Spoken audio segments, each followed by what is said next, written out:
So guys আজকে আমি তোমাদের দেখাতে চলেছি আমাদের এখানে দোল উৎসব কিভাবে পালন করা হয়। তো গাইস ঐতিহাসিক কবিতা অনুযায়ী আজ আমাদের নেড়াপোড়া কাল আমাদের দোল পূর্ণিমাতে চাঁদ উঠেছে বলো হরি বল। তাই কবিতা অনুযায়ী আমাদের এখানে নেড়াপোড়া প্রথমে হয়। আর আমাদের এখানে নেড়াপোড়া শুধুমাত্র একটি নয়, আমাদের এখানে নেড়াপোড়া হয় তিনটি। আর এই তিনটির মধ্যে একটি হলো আমাদের পাড়ার একটি বাড়ির লোকের, আর একটি হলো আমাদের পাড়ার, আর একটি হলো আমাদের পাড়ার পুচকেদের। আর এইভাবে হোলির আগের দিনে আমাদের এখানে নেড়াপোড়া হয়। কিন্তু এর পরের দিন অর্থাৎ হোলির দিনে যে আমার সাথে এমন একটা ঘটনা ঘটে যাবে যেটা দেখার পর তোমরা লিটারালি ভয় পেয়ে যাবে। হোলির প্রথম দিন সকাল হতেই মাতাশ্রীর প্রায় আবির দিয়ে আমি শুরু করলাম আমাদের হোলিটা। কিন্তু ভাই এটা শেষটা যে এতটা ভয়ঙ্কর হবে এটা আমরা কেউই জানতাম না। মানে ভাই আমরা এমন হোলি খেলেছি তোমরা খালি দেখো, মানে ভূতরা যদি দেখে ফেলে তাহলে আমাদের উপরে তো পুরো ক্র্যাশ খেয়ে যাবে। মানে ভাই তোমরা এদিকে দেখো, মানে আমরা এদিকে ভূত হয়ে আছি আর এদিকে আমাদের গপু এবং তার সাথে মদন দিকে কতটা ফ্রেশ হয়ে রয়েছে।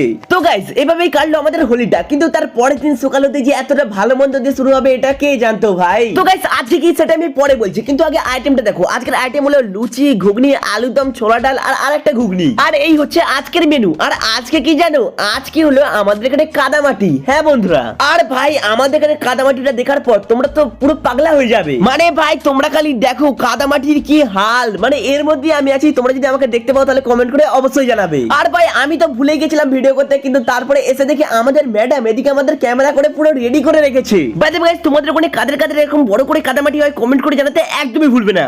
এবং বন্ধুরা তার সাথে তোমাদের এই দোল উৎসব কেমন কেটেছে কমেন্ট করে জানাতে একদমই ভুলবে না। আজকে মতো টাটা, বাই বাই।